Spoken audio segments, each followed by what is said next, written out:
Beneath the forests, mountains, and fields of Europe lay an invisible empire. An empire of steel doors, concrete corridors, and whispered commands.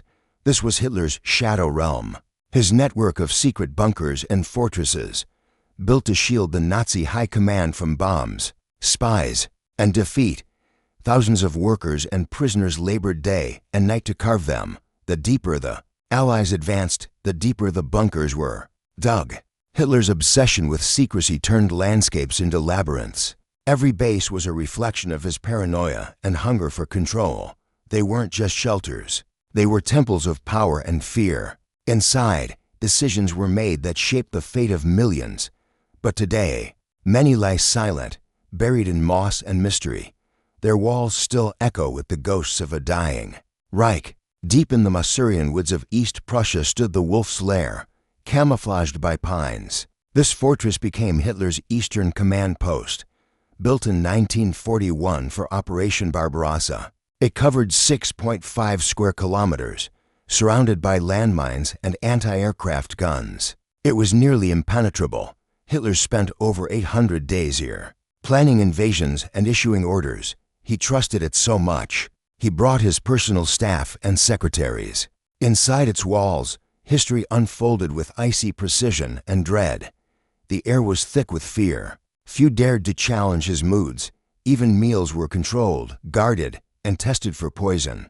But in 1944, the Wolf's Lair would witness betrayal and a bomb, the failed assassination attempt by Klaus von Stauffenberg shook its halls.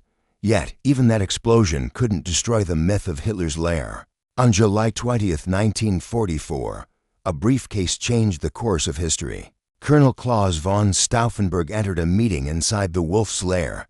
Hidden inside his case, a bomb meant to kill Adolf Hitler. He placed it under the map table and quietly excused himself. Moments later, a deafening blast shattered the bunker's walls. Smoke filled the air, screams echoed, and chaos erupted.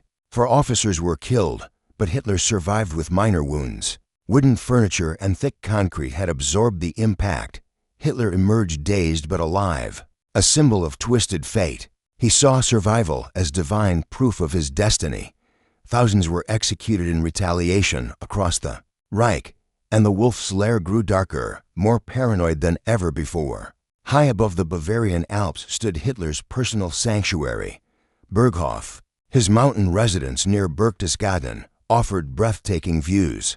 Below the calm scenery lay one of the most fortified networks in Europe. Tunnels, anti-aircraft bunkers, and secret escape routes laced the slopes. Atop the peak stood the Eagle's Nest, Kelsteinhaus, a gift from the Nazi Party. Built as a symbol of power, it reached the clouds like a throne. Inside, polished marble floors and panoramic windows hid its sinister core. This was where Hitler entertained diplomats, artists, and loyal generals. Yet, it was also a place of isolation, where his mind wandered into madness. From these peaks, he looked down at a world he wanted to rule. By 1945, Allied bombers shattered his dream of the perfect mountain fortress. The Eagle's Nest survived, now a monument. To arrogance turned to ruin. Berlin, 1945. As the Red Army closed in, Hitler retreated underground. The Führer bunker became his final command post and tomb, hidden beneath the Reich Chancellery.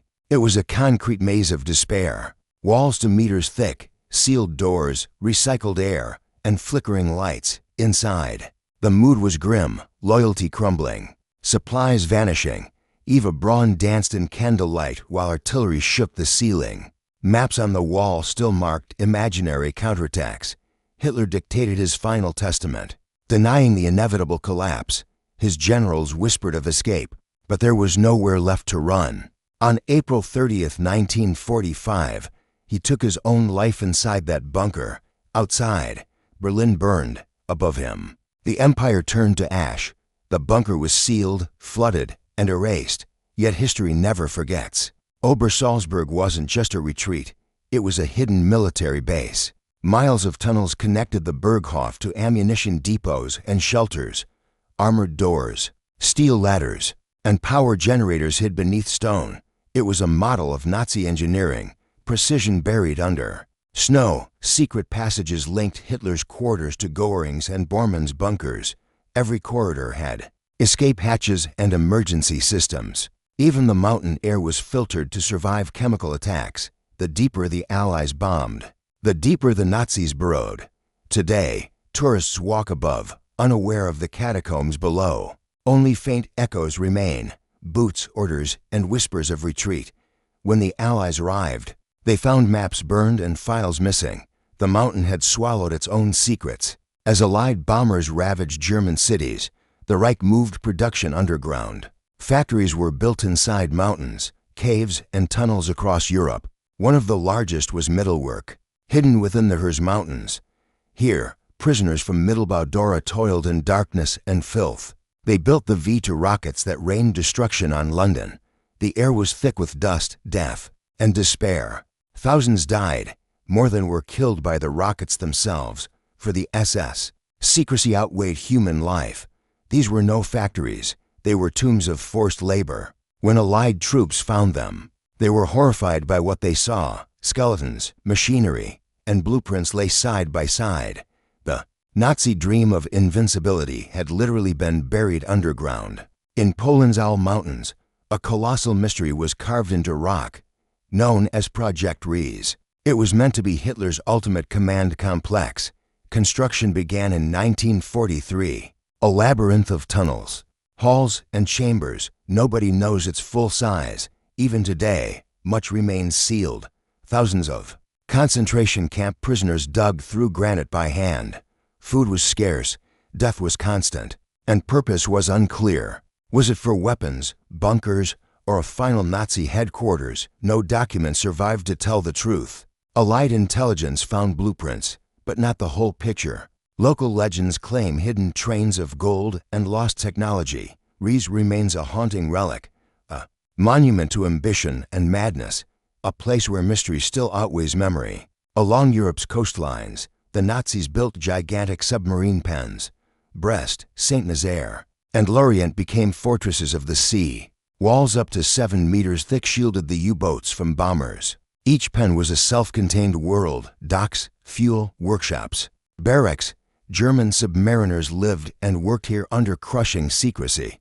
Their mission struck fear into Allied convoys across the Atlantic. Even Allied bombs barely scratched the surface of these bunkers. The roar of engines echoed like heartbeats in the dark.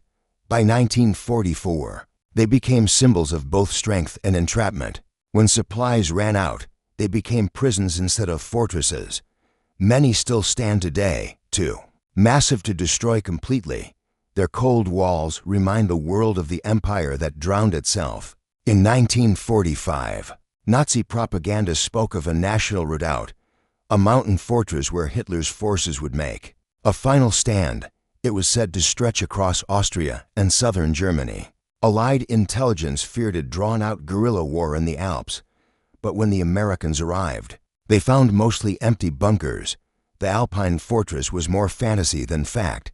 Goebbels had invented it to rally morale as the Reich collapsed. Still, thousands of troops retreated into the mountains in hope. Stockpiles of weapons and food were hidden in caves. But surrender came faster than the myth could materialize. The dream of eternal resistance dissolved. In snow and silence, the mountains kept their secrets, but not their saviors. Stretching from Norway to the French coast, the Atlantic Wall was colossal.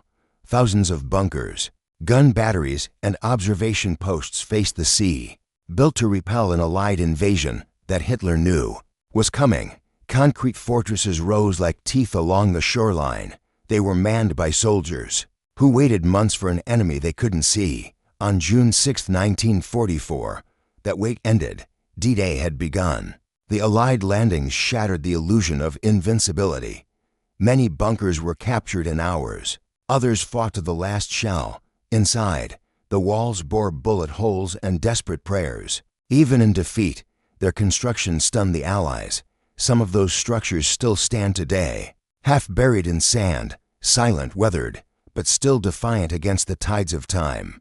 Across Eastern Europe, Soviet troops uncovered vast underground complexes. Some had never been mapped or reported even to German officers, hidden beneath forests and hills. These served as fuel depots and command posts. Many were booby-trapped, ready to collapse if captured. Locals called them cities beneath the soil, places of whispers and fear. Evidence showed experiments and storage of secret technology. The Red Army sealed many, fearing what they might contain. In Poland and Czechoslovakia, rumors of hidden weapons persisted. Others became Soviet strongholds during the Cold War. A war beneath the war had already begun. The line between myth and truth blurred deep underground, and the scars of that secrecy still remain in Eastern soil. Not all bunkers held soldiers, some held voices. Secret radio stations and command centers operated beneath cities. In Berlin, Munich, and Vienna, underground switchboards relayed orders. Messages flowed like blood through cables and Morse code. Operators lived in constant fear of discovery or bombing. The rooms were hot, smoky, and humming with electric tension. Every dot and dash could mean victory or disaster, even as cities fell. Communication continued below ground. These forgotten bunkers were the nervous system of the Reich. After the war, many were flooded or walled off by the Allies, but some were rediscovered decades later, perfectly preserved, time capsules of a world that once spoke from the dark. When the war ended, the Allies rushed to capture these bunkers. Maps were seized, engineers interrogated, and entrances sealed. Some were blown up to prevent Nazi loyalists from returning. Others were studied for their advanced designs and resilience. Decades later, explorers rediscovered them buried under moss. Rusting steel doors creaked open to reveal untouched relics, documents, helmets, even personal belongings left behind. Nature had reclaimed what war once consumed. Each corridor whispered of arrogance, fear, and collapse. Urban explorers call them frozen moments of the apocalypse, but historians see them as vital keys to understanding Hitler's world, a world where power was measured in meters of concrete. Today, Hitler's bunkers lie scattered across Europe like scars. Some are museums, others sealed, and many forgotten by time. They remind us how far paranoia and ambition can dig into the earth. Each brick tells a story of control, fear, and obsession with survival. The wolf's lair, the eagle's nest, the fur bunker, all now silent, but their existence warns of how secrecy breeds tyranny. These were not just shelters from bombs, they were symbols of delusion. The Reich may have fallen, but its tunnels still breathe history. Cold air still lingers where hope once suffocated. And in those echoing chambers, you can almost hear it, the fading pulse of a war fought both above and below, a legacy carved in stone, hidden deep beneath the world's memory.